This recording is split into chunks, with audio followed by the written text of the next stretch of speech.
Praise God. Bago tayo umupo, pakisabi sa kanan kaliwa mo, God bless you. Mahal na mahal ka ng Panginoon. Sige, just release the blessing of prayer. Amen. Praise God. Tayo pong lahat ay makakaupo. Praise God. Ayan po, palapit na ng palapit ang Kapaskuhan. Amen. Sino po rito ang excited ng tumanggap ng mga regalo? Sino po rito ang excited magbigay ng regalo? Totoo yan? Excited kayo magbigay ng regalo? Ha? Amen. Pero siyempre, sa ating pagtingin ng mga regalo na ating ibibigay, tinitingnan din natin yung halaga ng ating binibigyan o bibilihin para ibigay. No, minsan, ang halaga ng ating binibigay ay depende sa ating binibigyan. Minsan, ganun yung no? Depende sa bibigyan natin yung halaga ng ating bibilhin. So, I pray po, yung ating pagbibigay sa regalong parating ay hindi po dahil sa tingin natin sa tao, no, kundi dahil mula sa puso na gusto nating mag-bless sa ating mga kapatid. So, this coming pong Christmas party ng ating church, inuulit ko po ito, taon-taon na nangyayari ito, lahat po tayo'y magbibigay ng regalo sa bawat isa. Amen? So, walang uuwi ng walang natanggap na regalo. Dahil nagbigay ka rin ng regalo. Okay? So, balik po tayo ngayon sa ating pag-aaral ng Word of God for the past, 3 weeks, no? 4 na linggo na po. For isang buwan na po, nag-aaral tayo sa tema ng the price tag. Sabay-sabay nga natin sabihin the price tag. Napag-usapan po natin, ako po yung nagturo nito kasi yung ating mga pastor, meron din po silang pinipreach about the price tag. Naituro ko po the price tag of salvation, ang tunay na presyo ng ating kaligtasan. No? Bagamat ang kaligtasan, mga kapatid, natutunan natin ito ay libreng ibinigay ng Diyos, pero hindi ibig sabihin libre, ito ay cheap.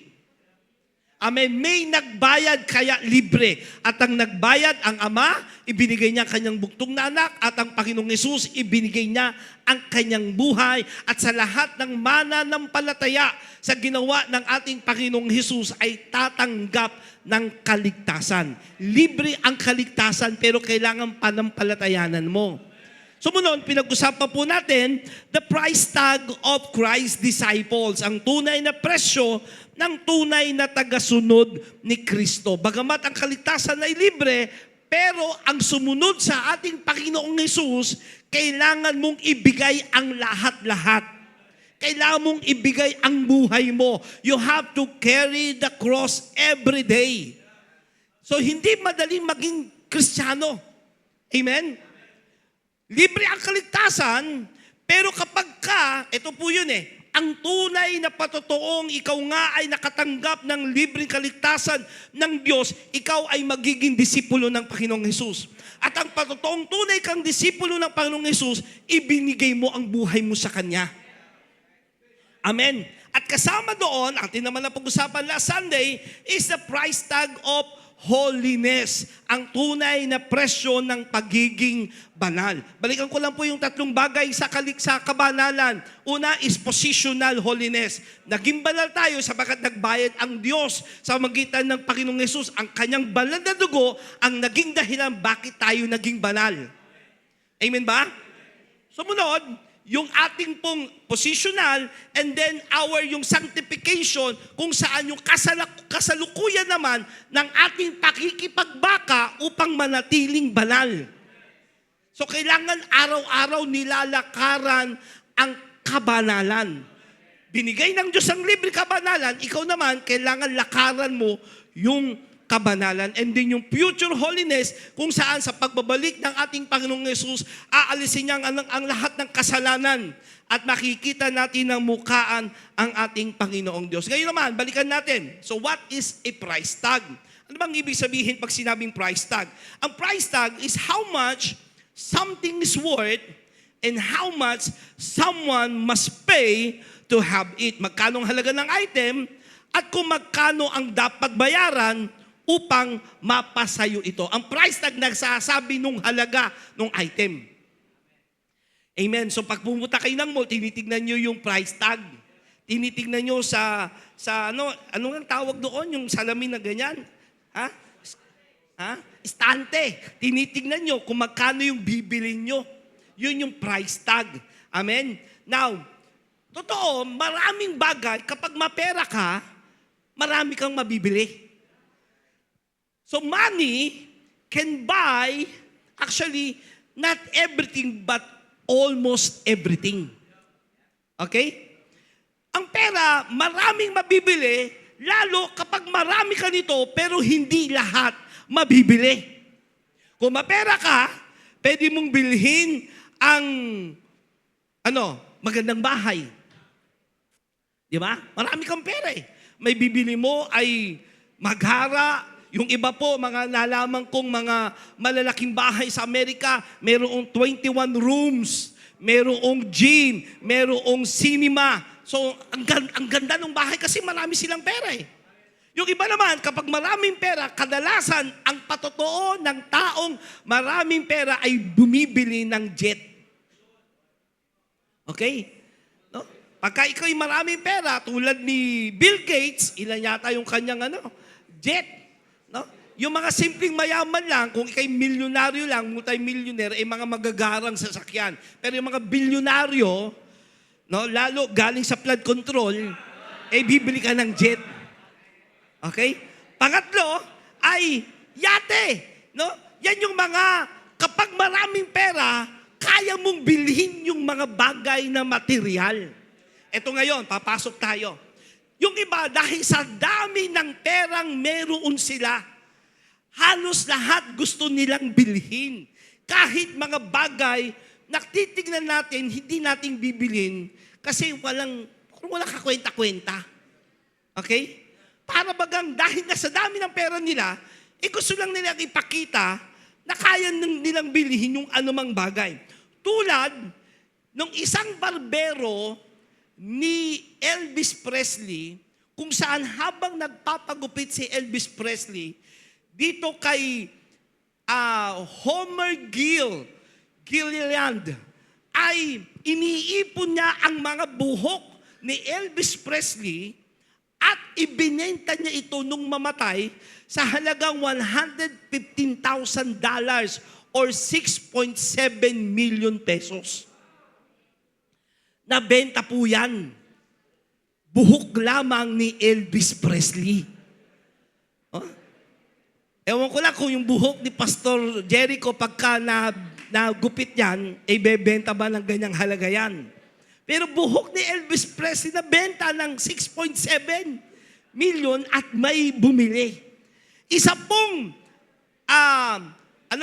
die hard fan ni Sharon Stone kung saan dahil fan na fan siya ni Sharon Stone, ito isang artista na nagde-daring no?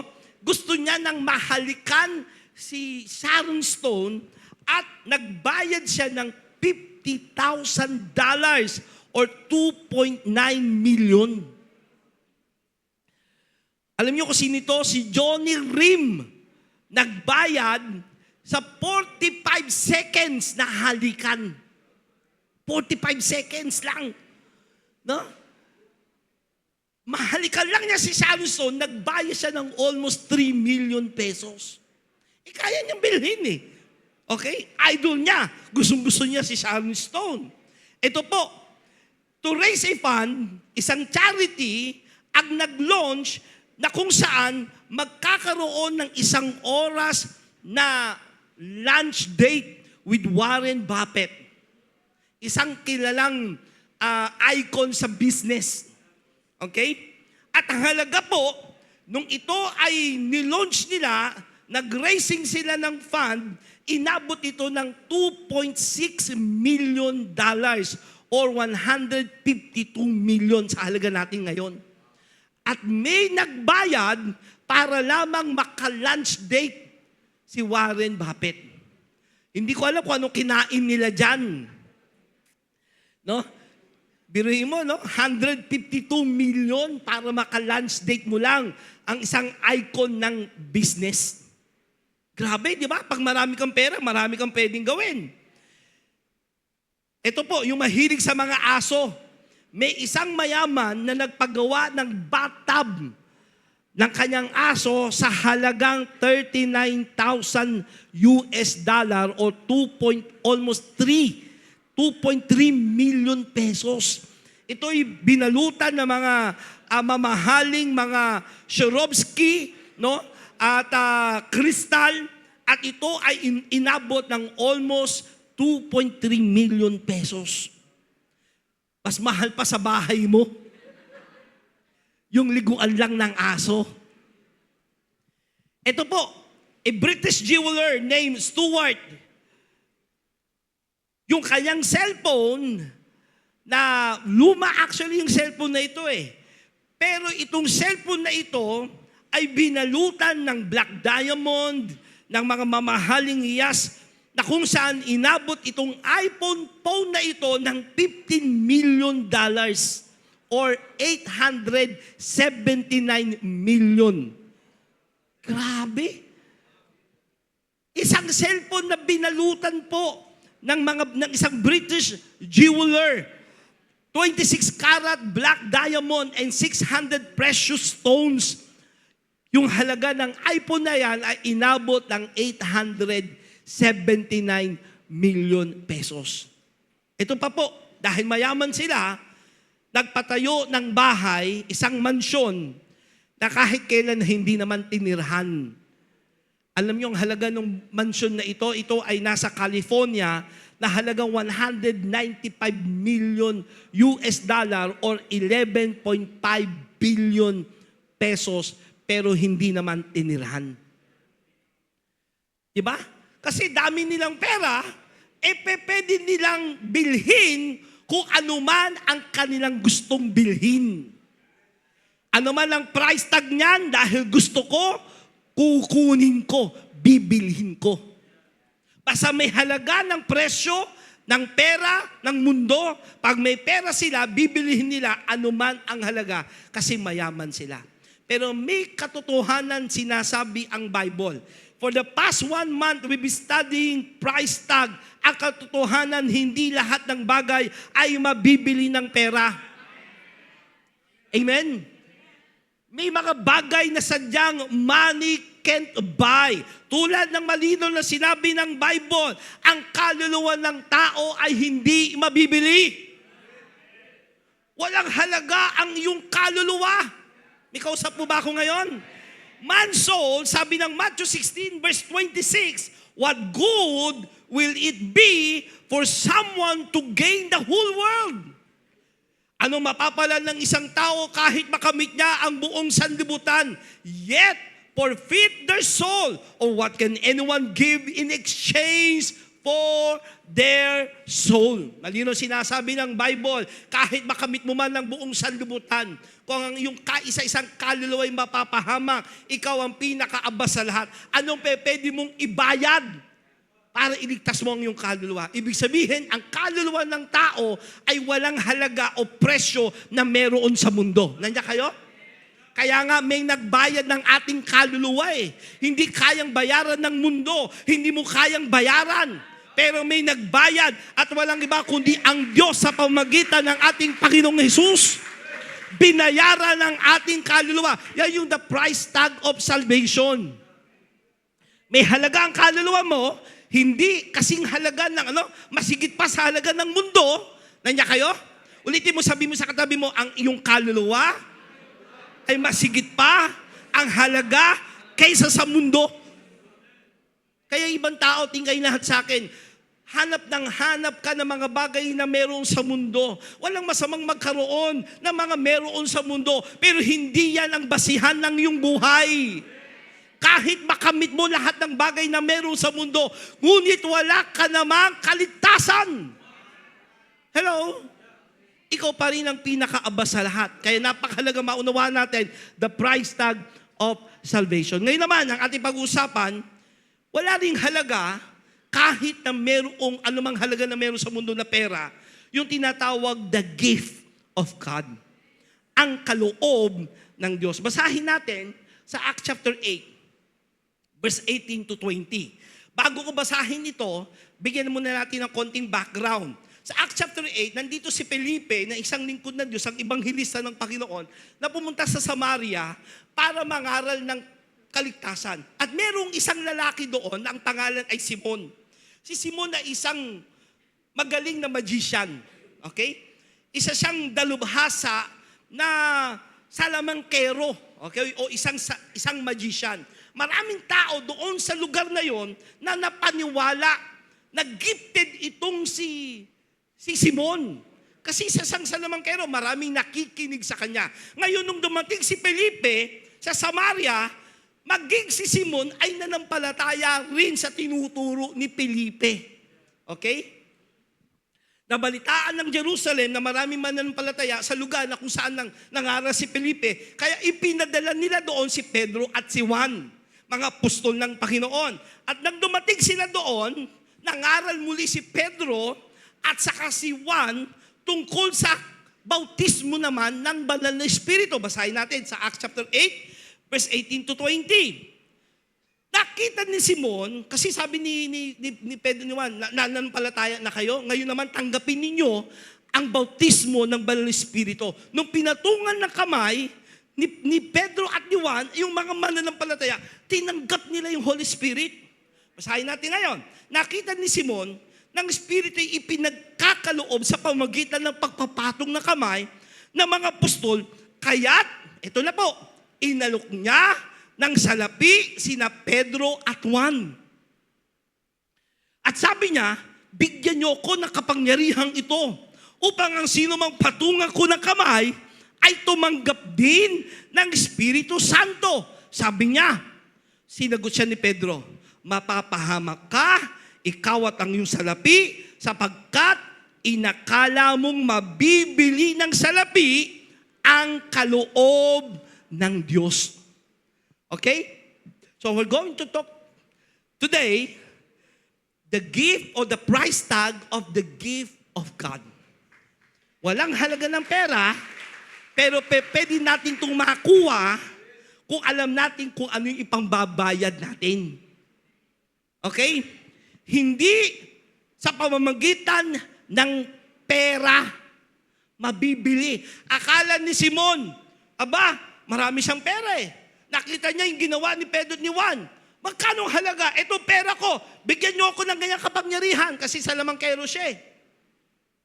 Pero sabi ni Simon, ni Pedro at ni Juan, mapapahamak at ikaw ang iyong salapi sapagkat inakala mong mabibili ng salapi ang kaloob ng Diyos. Why? Ang regalo ng Diyos or the gift of God ay hindi produkto, hindi transaksyon. Okay? It's not a product. It's not about a transaction between kung sino may hawak niyan. Hello? So the gift of God is not for sale. God's gifts, sabi mo sa katabi mo, God's gifts are not for sale. Bakit? Ano ba ito? Pag sinabi kasing the gift of God that cannot be bought with money, ibig sabihin niyan is the Holy Spirit. Hindi nabibili yan ng pera. Pag sinabing the gift of God, that is the anointing, the calling, the power, the presence, the favor, the revival. Hindi nabibili ng pera yan.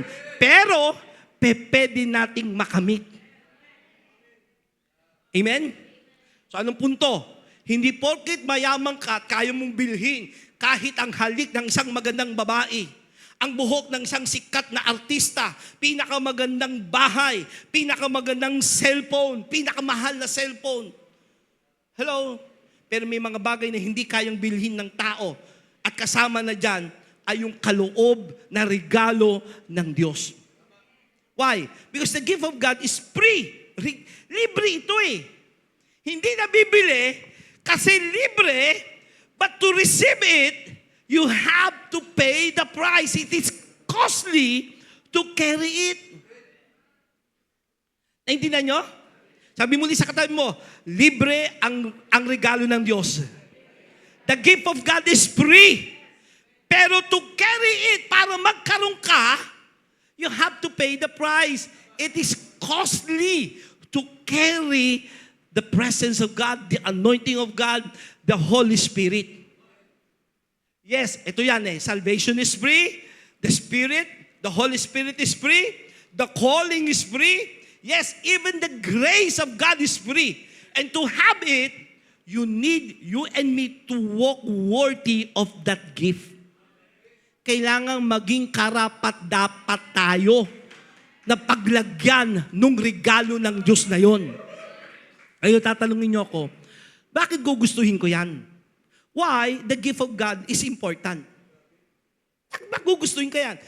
Libre, pero costly para. Meron akong kailangang bayaran. Hindi ng pera. Eh ngayon, ang tanong, bakit gugustuhin ko ng kaloob ng regalo ng Diyos? Number one, because the gift of God is our spiritual power. Without the gift of God, kasama ng anointing ng Holy Spirit, ng calling, ng revival, ang pagiging Kristiyano magiging boring sa'yo. Nanya kayo? Pag wala ang regalo ng kaloob ng Diyos, without the Holy Spirit, there is no authority. Without the anointing, no impact.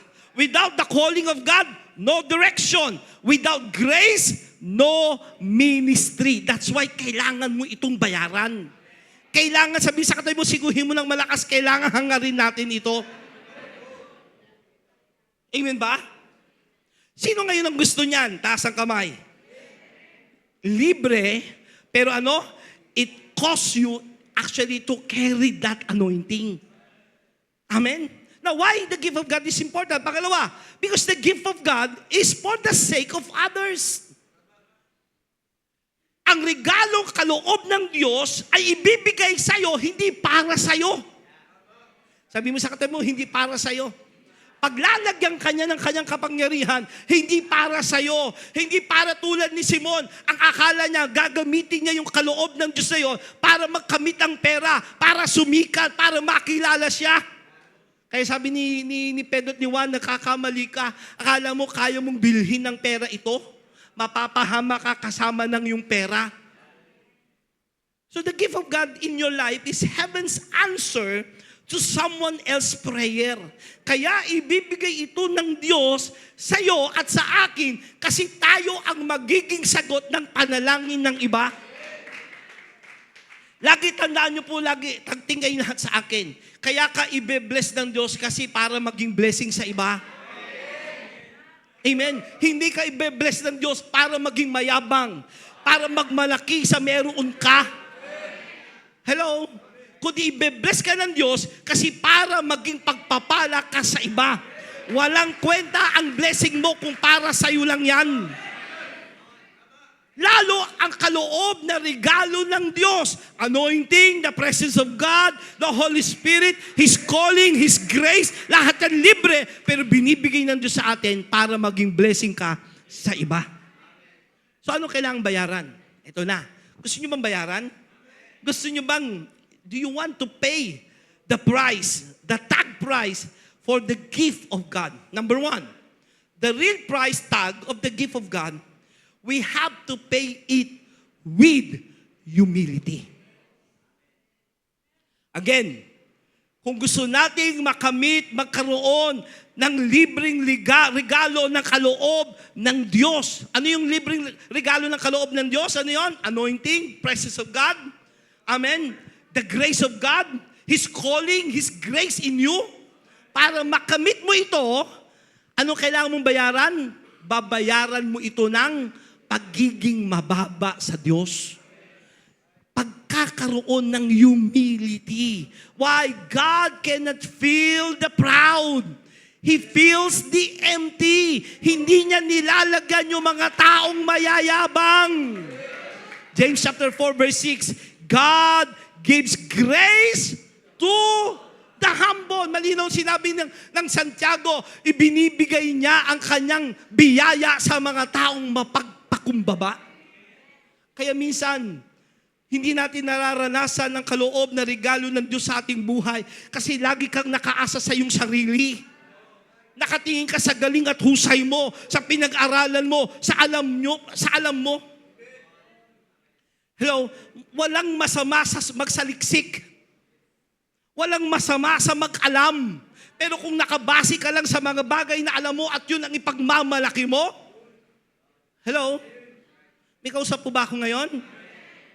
Hindi ka paglalagyan ng kanyang grace, ng kanyang kapangyarihan. Tulad ni Moses, kung meron man pong very gifted sa kaloob ng Diyos, lalo sa pagtungkol sa himala, pagsama ng Diyos, na kanyang biyaya, walang iba, kundi yung pinakamababang puso sa lahat. Kaya sa nilagyan ng Diyos ng gift of God, ay si Moses. Si Moses, ang pinakamababang puso sa lahat ng tao. Pakipindot.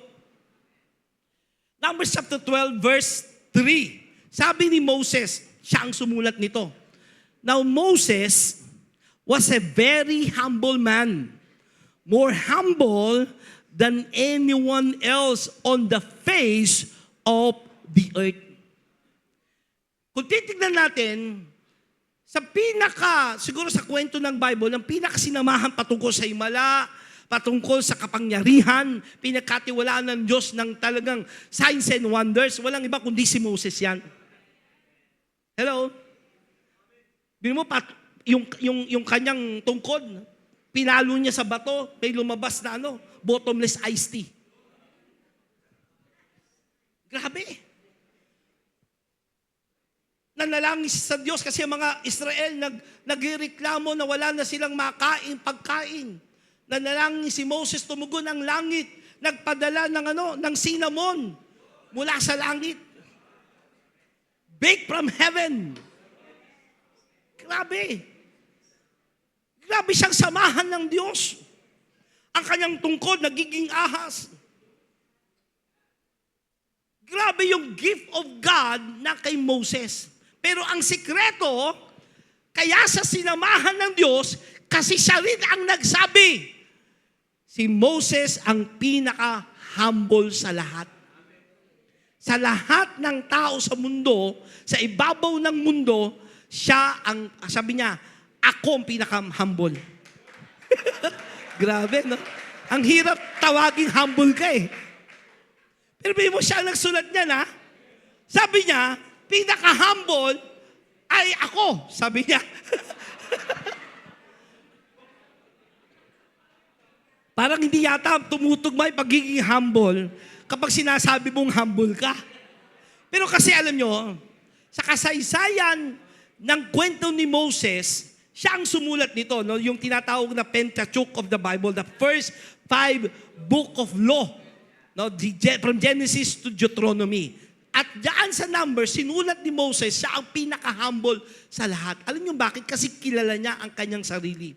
Ano yon? Para maging humble at samahan ka ng Diyos, tulad ni Moses, Moses never took credit. He always pointed to God. Walang kailanman si Moses na kinuha niya yung credit kaya may nangyaring himala. May mga signs and wonders. Isang patutok kay Moses, lagi niyang ibinabalik ang kaluwalhatian, lahat ng karangalan sa Diyos. Ito sabi ng Exodus chapter 14, verse 13 to 14. Moses answered the people, "Do not be afraid." Ito yung sitwasyon, nakaharap sila sa dagat na pula, nasa likuran nila ang mga Egyptian, hinahabol sila para kunin silang muli, ibalik sa Egypt na maging alipin. Wala silang tatakbuhan. Kanat kaliwa, nandyan ang ilang. Pag sumakbo sila pa kanan pa kaliwa, maabutan sila ng mga karwahe ng mga Egyptian at mamamatay sila. Wala silang ibang daan kundi mag-move forward. Kaya lang sa harapan nila ay Red Sea. Kaya, nung nagre-reklamo na ang bayang Israel, anong gagawin namin? Moses, mamamatay na kami. Sabi ni Moses, sumagot siya, "Do not be afraid. Stand firm, and you will see the deliverance the Lord will bring you today. The Lord will fight for you. You need only to be still." Hindi sinabi ni Moses, "Akong bahala sa inyo." Hindi niya sinabing, nakita nyo na yung mga ginawa kong himala, hanggang ngayon nagduduldo pa rin kayo, kaya ko yan.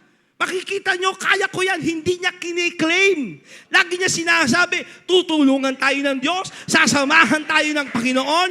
Ang pagiging humble ay hindi pagkiklaim ng mga bagay na kaya mong gawin dahil ikaw yun. Hello? At yun ang sinasamahan ng kaloob ng biyaya at kapangyarihan ng Diyos.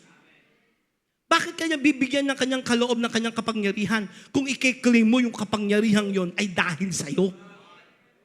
Naintindihan niyo yun? So sinasamahan ng Diyos na kanyang kapangyarihan, na kanyang anointing, the gift of God, yung mga taong humble, tulad ni Moses, na lagi niyang sinasabing, dahil si Lord. Tingnan mo yung kanan kaliwa mo, sabi mo, wala kang pagmamalaki. Gusto mong samahan ka ng Diyos na kanyang kapangyarihan? Lagi nating ibabalik ang credit sa Diyos na siya ang dahilan. Kung may pinanalangin ka na gumaling, hindi dahil ikaw yun. Hello? Kundi dahil sinamahan ka ng Diyos, nahabag ang Diyos sa taong nananampalatayang iyon. Kung ikaw may nagtagumpay, ikaw may umangat sa buhay, hindi dahil magaling ka. May kausap po ba ako rito? Kung gusto mong samahan ka ng Diyos, stay humble. At pagiging humble, you always give credit to God. You always pointed back to God na, Lord, ikaw yan. Hindi ako ito. Hello? At yun ang pagkakatiwalaan niya ng kanyang kapangyarihan. Tulad ni Moses, Moses let God defend him when he was attacked.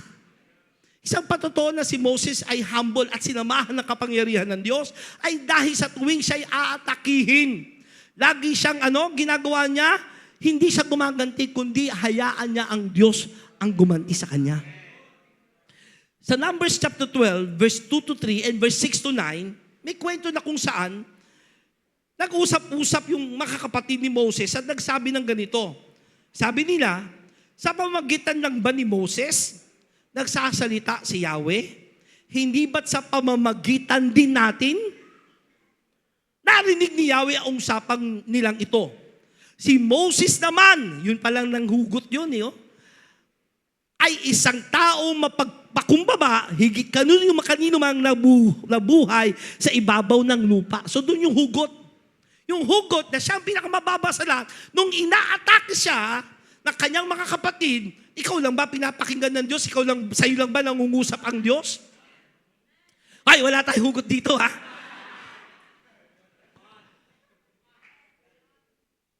At sabi ng verse 6, sinabi niya, pakinggan ninyo ang sasabihin ko. Ang Diyos na nangungusap dito. Kung ang sino may nais kong piliing propeta, nagpapakita ako sa kanya sa pangitain at kinakausap ko siya sa panaginip. Ngunit kaiba ang ginawa ko kay Moses, sapagkat pinagkatiwala ko sa kanya ang aking buong sambayanang Israel. Kinakausap ko siya ng harap-harapan at sinasabi ko sa kanyang lahat sa maliwanag na paraan, hindi sa pamamagitan ng talinghaga, at siya lamang ang nakakita sa aking anyo. Bakit hindi man lamang kayo natakot na magsalita laban sa kanya? Nagalit sa kanila si Yahweh. So dito makikita natin yung pagiging humble ni Moses is because hindi niya dinepend ang kanyang sarili. Hello? Ang taong sinasamahan ng kanyang presensya, ng kanyang kapangyarihan, aatakihin ka talaga ng tao. Hello? Pagwiwikaan ka ng iba't ibang mga tao. Nandiyan kayo? Pero wag kang gaganti sa kanila. Amen? Hindi mo kailangang i-depend ang iyong sarili. Ang Diyos ang magdi-depend sa iyo. Yan ang patotoo ng taong mababa kapag inaatake. Anong gagawin mo? Ay, natake mo ako ha? Sige lang. Mata mo lang ang walang latay. Pagkakatiwalaan kanya ng kanyang kapangyarihan, ng kanyang anointing, hello? Pero lagi mong ibabalik ang papuri sa Diyos. At kung aatakihin ka ng iba, lagi ka pa rin magde-depend sa Diyos. Hello? Pangatlo, bakit humble si Moses? Because Moses did not choose the position God called him. Hindi si Moses ang pumili ng posisyon. Exodus chapter 3 verse 11, nung makita ni Moses ang 10 nagniningas, ngunit ang mga dahon nito, ang mga sanga nito ay hindi natutupok. Tinawag ng Diyos si Moses. Moses, pinili kita para gamitin magpalaya sa bayan ko, ang bayang Israel. Pero sumagot si Moses. Moses said to God, "Who am I that I should go to Pharaoh?" Actually, marami siyang transaction sa Diyos. Sino ko? Hindi ako magaling, hindi ako mahusay magsalita. Ano sasabihin kong pangalan? Nakikipag-deal siya. Kung maaari, wag na lang ako. Si Aaron na lang ang piliin mo.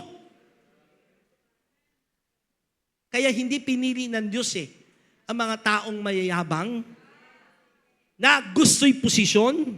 A proud person grabs position. A humble person feels unworthy for it. Ang humble na tao, di ako karapat-dapat. Hindi kayo? Kasi pagkakatiwala, nakikinig po ba kayo? Pinag-usapan natin dito is the gift of God.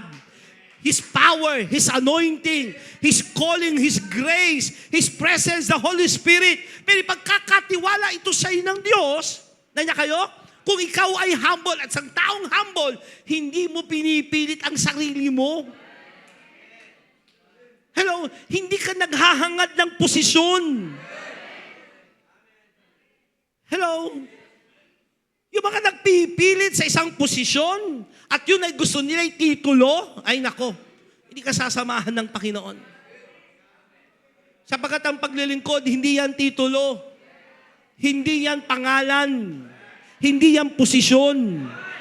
Hello, kung gusto mo ng pangalan at titulo, nandiyan sa recto, dami Pwede ka magpagawa dyan. Hello? Ang paglilingkod sa Diyos na sinasamahan ng Panginoon ay pusong nagpapakumbaba sa Panginoon. Laging ibinabalik ang papuri sa Panginoon. Hindi mo ninanasa ang posisyon. Ang gusto mo lang paglingkuran at sumunod sa Diyos. Amen? Pangalawa, kung gusto natin ng gift of God, the real price tag of the gift of God is we have to pay it with holiness.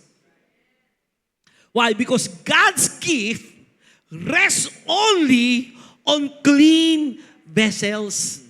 Nasagot na natin ang kabanalan ng nakaraang linggo. Hindi sa ating ganang sarili, kaya tayo magiging banal. Hello? Amen? Hindi sa iyong ganang sarili na pagsusumikap. Hindi doon nagsisimula ang tayo'y maging banal. As we pursue Jesus Christ, we pursue holiness. Kaya lalong maging uhaw sa presensya ng Panginoon. Lalong maging uhaw sa ating Panginoong Hesukristo. Bakit? Kapag ikay lumalakad sa kabanalan, sabi ng 2 Timothy chapter 2, verse 21, if you keep yourself pure, you will be a special utensil for honorable use. Your life will be clean and you will be ready for the Master to use you for every good work. Kaya, listen to me, tingkay lahat sa akin, mga kapatid, kung gusto natin gamitin ng Panginoon, hindi pwedeng ang buhay mo ay lumalakad sa kasamaan. Sa kasalanan. Hindi dahil perpekto ka na. Hindi dahil hindi ka na makakamali, kundi araw-araw pinipili mo ang magpakumbaba sa Diyos at hingi na kahabagan ng Diyos at inalasa mo na, Lord, makasunod ako sa iyo sa kabanalan. Hindi mo na sinasadya. May kausap po ba ako ngayon? Hindi mo na sinasadya piliin ang kasalanan. Pag alam mo na, sikuhin mo yung katabi mo, pag alam mo ng kasalanan, huwag mo nang piliin. Lumakad sa kabanalan, yun ang nilalagyan ng kanyang kapangyarihan. Yun ang binibigyan niya ng kanyang kaloob. Pastor, paano yan? Makasalanan ako. Oo, lahat tayo makasalanan Pero salamat, nagbigay ang Diyos ng solusyon. Sa pamagitan ng Panginoong Jesus, by position, you are now holy. Sa tingin ngayon ng Diyos sa'yo, ikaw ay banal. Nagsimula na si Lord sa'yo na ikay gawin niyang banal. Panatiliin mo yun. Kaya nga hindi tayo lumalaban para magtagumpay. We are not fighting for victory. We are fighting from victory. Magagawa mo yan. Hello? Kaya kapag gusto mo talagang lumakad sa presensya ni Lord, gamitin ng Panginoon ng may kapangyarihan, piliin mo lagi ang maging banal. Kahit ligawan ka ng pinaka-pogi sa inyong school.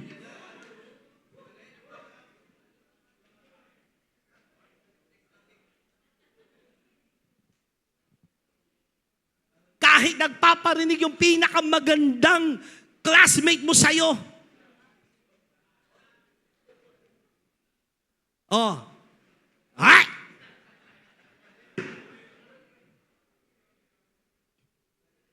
Hello?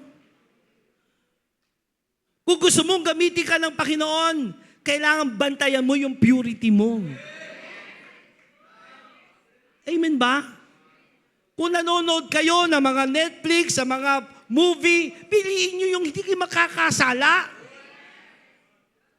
Title na title pa lang, alam mo na eh. Sa picture pa lang, alam mo na eh. Ha? Kung gusto mong samahan ka ng kanyang kapangyarihan, ang sinasamahan ng Diyos, malinis na lalagyan. Amen ba? Alam mo na, pagka binuksan mo yung video na yan eh.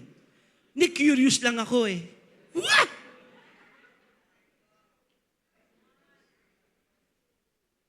Tapos gusto mo ng anointing.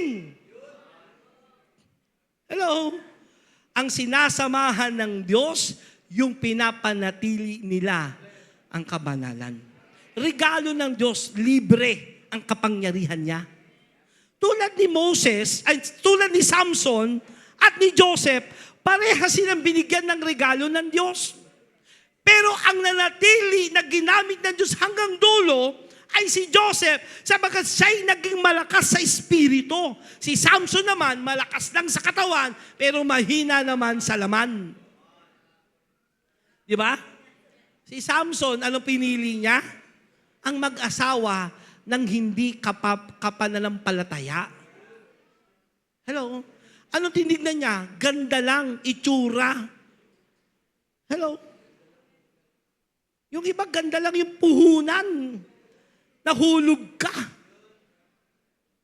Kaya ano nangyari? Magpareha silang binigyan ng kaloob ng Diyos. Si Joseph, kaloob na makakita ng future, makapagpaliwanag ng mga panaginip. Si Samson naman, inanoint mula bata pa, nandun na yung kapangyarihan ng Diyos kumikilos sa kanya. Pero magkaiba ng ending. Bakit? Si Samson, pinili niya ay maling landas ng lumabas sa purity. Hello? Amen ba? Ang tukso laging nandyan. O babalik ako ulit sa yung the price tag of holiness. Nandyan lagi ang tukso. Available yan. Sa cellphone mo, nandyan ang tukso. Tama? Nandyan ang tukso sa eskwelahan nyo, sa trabaho nyo, sa bahay nyo, sa eskinita nyo.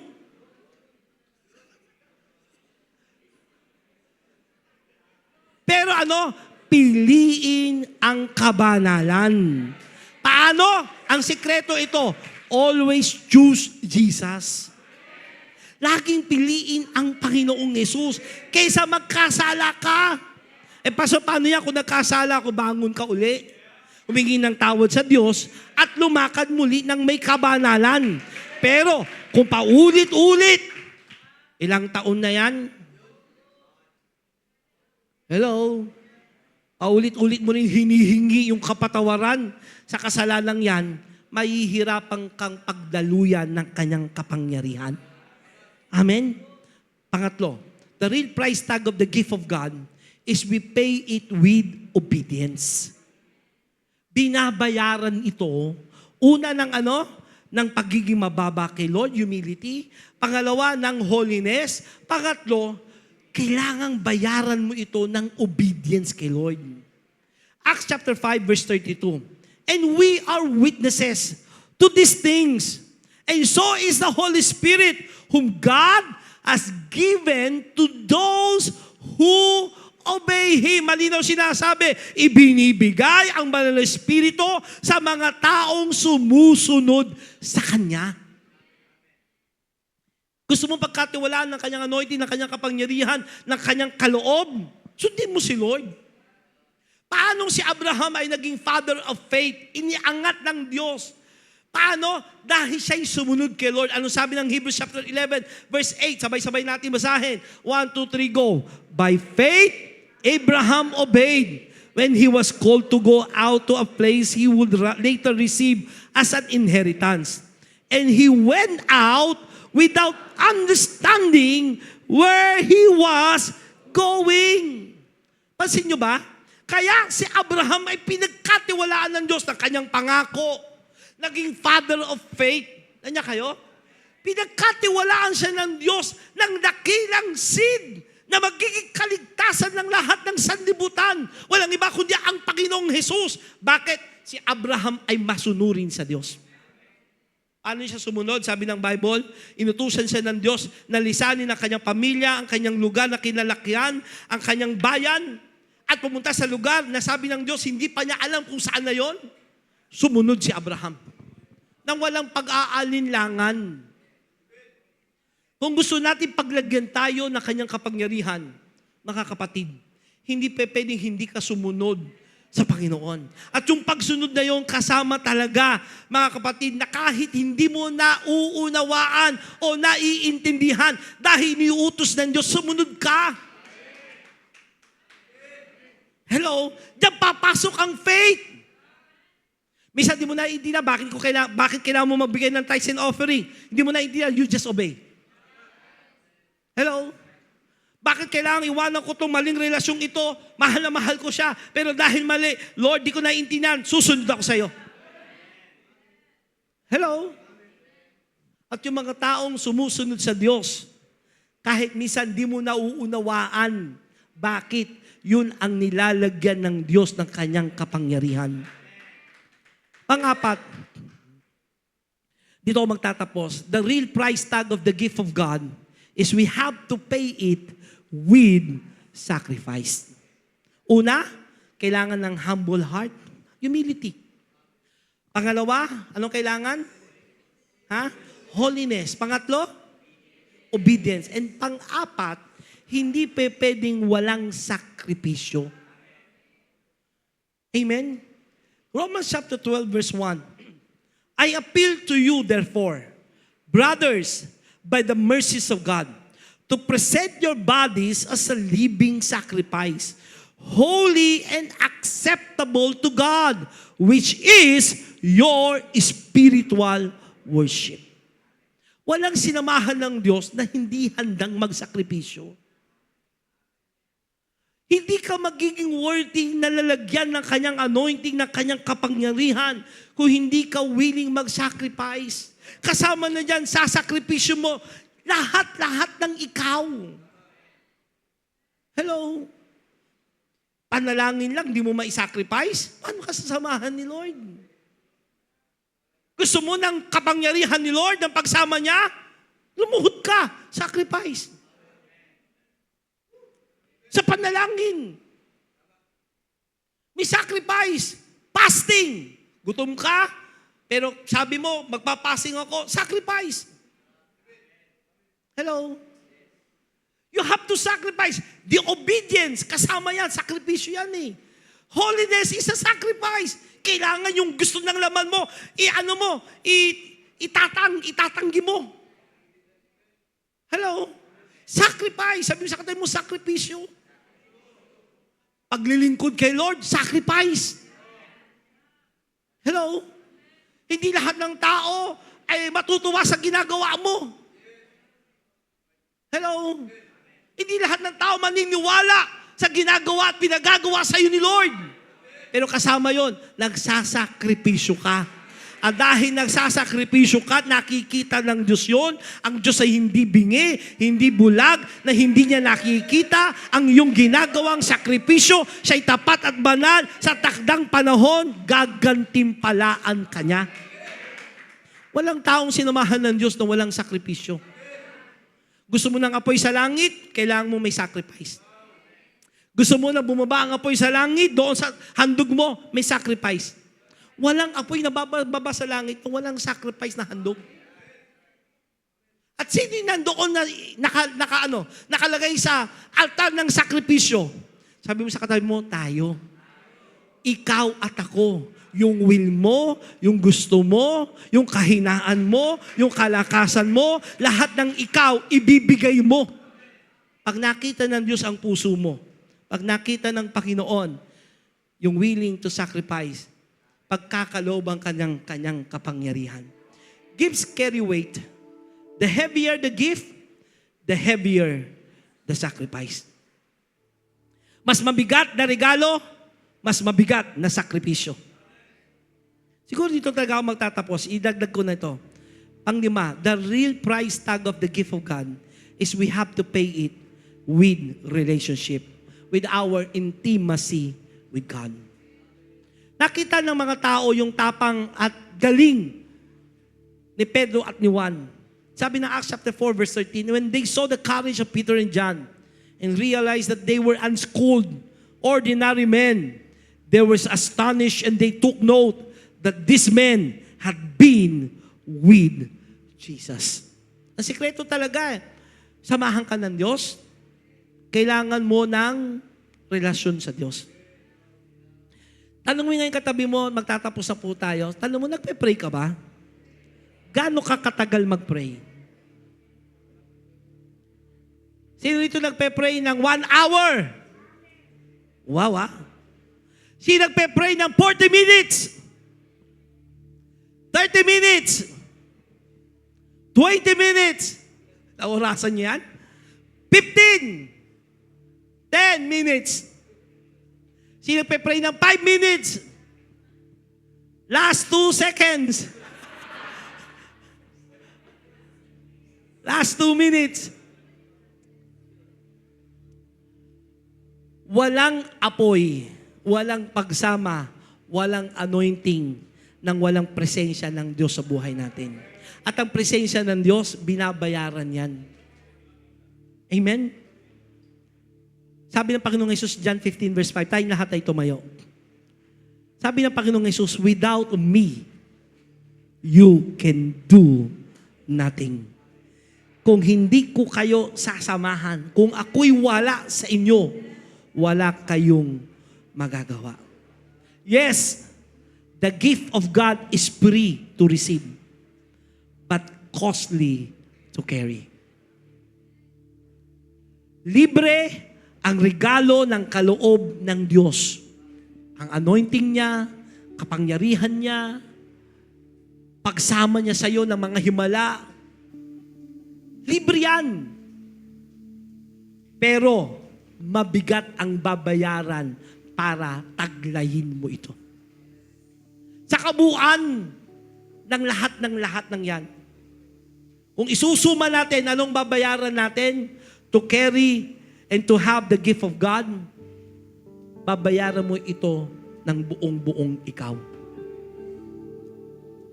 Sabi mo sa katabi mo, ang pambayad yan, yung buong-buong ikaw. Yung wala kang itatabi sa sarili mo.